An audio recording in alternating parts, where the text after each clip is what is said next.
All right, Todd's here. I wrote down some words here. I've got sloppy, gross, unpleasant, and in some cases disappointing.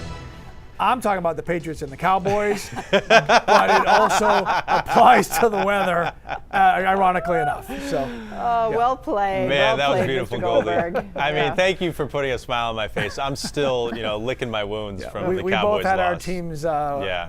It was a painful weekend. Not good. I'd rather talk about the weather. That's how bad it was. Yeah, it's going to be a painful morning too, though.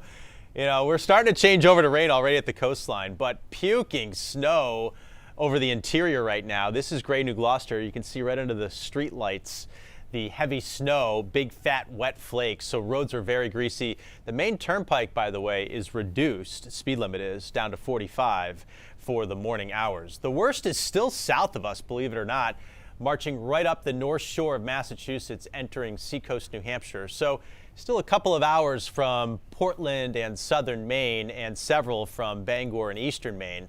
Along the coast, we've flipped to rain. Your accumulation is done. You saw a coating, it's already over. Even though these temperatures, the surface ones, are above freezing, because we were in that Arctic air all weekend long, this rain is creating slick spots on anything that doesn't have salt out there. So watch your step. Don't put your guard down, even though it's just rain now in Portland and in Saco and in Wells and down through Kittery and Portsmouth. Inland, very heavy snow, Sebago, Parsonsfield, Lewiston, Auburn, now into Augusta. And as we go up the coastline, the radar's starting to fill in eastern Maine now too. Air is saturating. We're getting light snow for Bangor down to about Bar Harbor. But the temp in Bar Harbor is 33, so this is very wet. We're going to flip over to rain shortly, and not going to get much snow in parts of the mid-coast. There's Rockland at 36.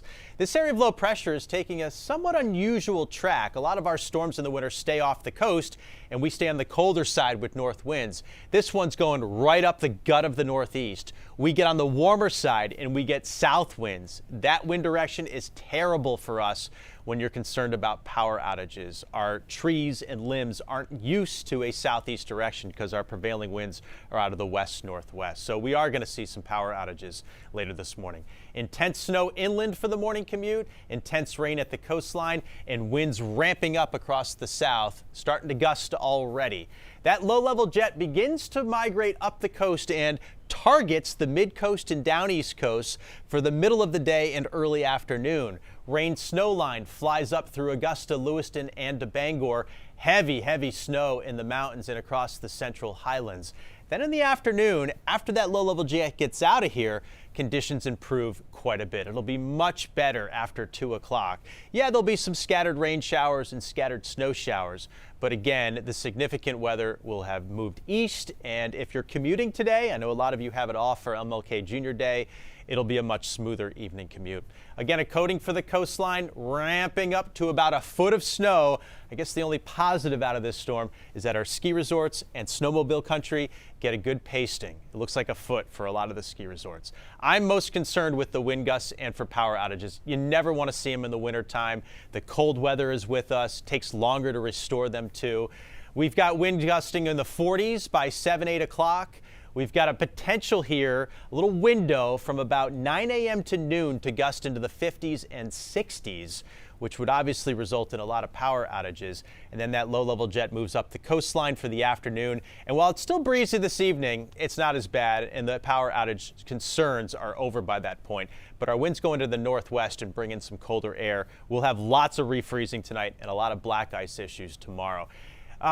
If you lose power, it may be a while. Not only does the winter complicate things with snow and ice, but during these COVID times, every industry seems to be impacted by lack of personnel. Even the power companies may have that problem too. So hopefully you have an alternative heat source or a place to go to stay warm for a couple of days, just in case it is a lengthy one. Marine forecast, I don't expect anyone to be out on the water. It's just too dangerous. Snow to rain, lots of wind out there this morning. Better this afternoon though. Sun's back tomorrow, snow showers Wednesday, Thursday, Friday, it's getting colder again, and very cold air expected next weekend with another Arctic blast. We'll have to watch Saturday, guys, a little bit. There's a small chance for a storm there, but at the moment, the only storm we see this week is today. Okay. All right. Thank you, sir.